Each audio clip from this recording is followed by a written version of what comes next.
Yeah, it's me again, crawling out of my hole after, what is it, 6 months? Sorry I haven't been keeping up to date since I released Part 18. There's a whole bunch of different reasons. First off, it's really exhausting, surprisingly exhausting, to keep up with everything everyone's saying, and to keep putting new videos out. I was pretty tired after Does Blizzard Really Hate Paladins, so that's why I haven't been keeping up. And I'm sorry about all those little things that I promised I'd do but never got around to. Like posting my videos someplace where people could download them. Or posting an interview that I had with Eldarin, which was very helpful, but I'm sorry I never got around to it. It kind of feels like a moot point now, so yeah, sorry about that. Another one of the reasons why I stopped keeping up with everything and stopped the video series was because I felt like I was getting in trouble with Blizzard. When they deleted my threads and people were asking why were these threads deleted, the people who asked got banned. Blizzard didn't ban me, probably because they would get in trouble if they did, and the fact that they sent me a letter that wasn't generic means that I really riled them up. You've really got to get on Blizzard's bad side for them to send you a letter that isn't generic.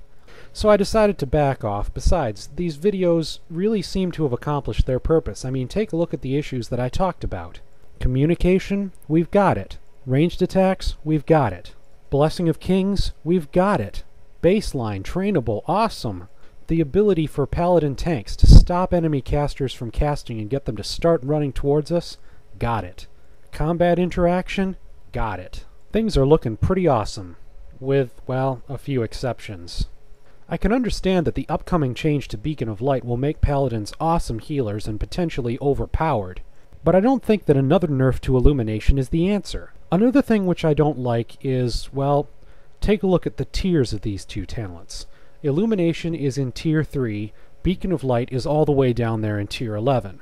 They're making changes at Tier 3 based on changes they're making in Tier 11. That kind of makes it seem like the whole tree revolves around Beacon of Light. That makes it sound like Beacon of Light is absolutely essential for healing as a Paladin, and it's been my experience that it is. Yeah, go ahead and say learn to play it, me. But my point in all this is that Paladins rely far too much on their talented abilities. I believe I touched on this problem when I was talking about how the protection tree looked after patch 1.9 and before the Burning Crusade came out. Holy Shield, the Paladin's #1 damage mitigation and threat generation tool, was at the bottom of the protection tree. The talent was pretty much required to tank, or rather to pretend to be able to tank, and it pretty much excluded any other on-demand holy damage abilities that Paladins had. To me, vital talent shouldn't be that deep in the tree, and this is the exact same problem that we're looking at with Beacon of Light. It's practically vital, and it's super deep in the tree. This problem is all over the place with Paladins, and I doubt that we're the only class who has this problem either.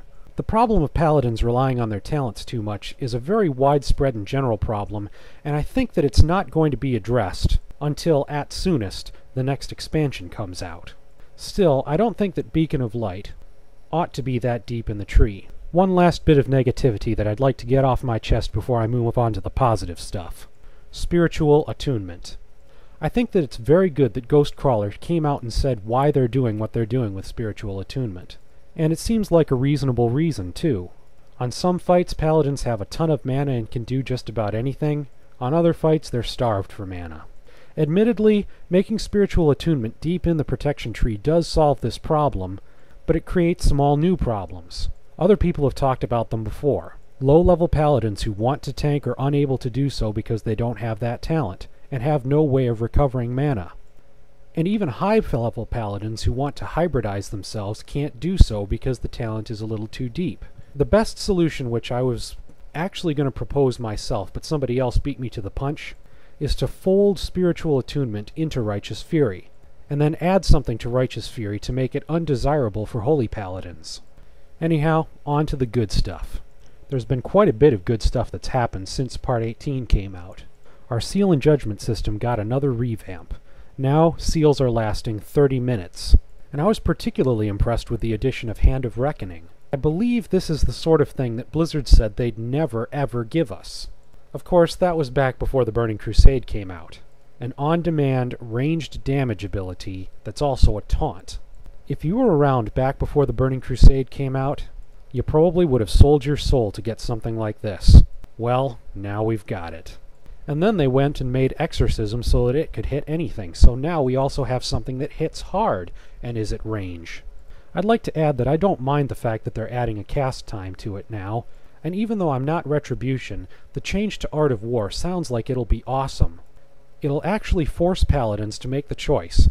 Do you heal, or do you do extra damage? And regarding the Retribution changes, take a look at what Ionix is saying here. Saying that there aren't enough buttons to push is almost quoting my Does Blizzard Hate Paladin series verbatim. I think this is the closest Blizzard is ever going to come to admitting that my videos were actually helpful. I am just delighted about that. It's also good to know that they're concerned about that, considering that for 2 years, it was just slap on a seal and auto-attack them to death. One thing that I have to say about Aura Mastery is that it looks suspiciously like the renewed Faith talent from my Paladin suggestion page. That makes me very happy. I wasn't particularly impressed with Divine Sacrifice. I was hoping that we would get a new button to click, like, say, a ranged interrupt. While we didn't get a new button to click, Shield of the Templar was changed so that Avenger's Shield now silences targets for 3 seconds. That was one of the things that I asked for, an ability that Paladin tanks can use to get enemy casters to stop casting and start running towards the Paladin so he can tank them. Seeing that change made me think that Blizzard is actually paying attention to important things that really are practical problems that Paladins have had to deal with. But then I saw what they were doing with spiritual attunement, and I began to have second thoughts about that. All of that being said, hands down, things have gotten better for Paladins since I stopped posting videos, and I'm very glad of that. Also, I'm finally getting a laptop back that I loaned to a friend, and that laptop's got an awesome graphics card, so I'm going to start playing again. And I mean playing for real. Not just farming and making Mekgineer's choppers and selling them on the AH. As lucrative as that is, and as much fun as it is to have 5-figure sums on your mule alt, I'd rather be raiding. One last thing. The reason that I'm coming out now isn't that I'm worried that Blizzard is going to do something stupid with Illumination, even though I am. The real reason is that I'm about to bring out a video that has nothing to do with World of Warcraft. And I know that most, if not all, of the people who subscribe to my videos subscribed because they like World of Warcraft. So if I just came out with a different video, you guys would be pretty disappointed. You won't have to wait long for this video, though. Here's my trailer for it. You've seen me take on Blizzard Entertainment. You've seen me expound on all the wrong things they have done, on how an institution can go so wrong. And now, I am setting my sights on a much bigger institution. The United States government. Granted, it's going to be easy pickings, but it's bigger.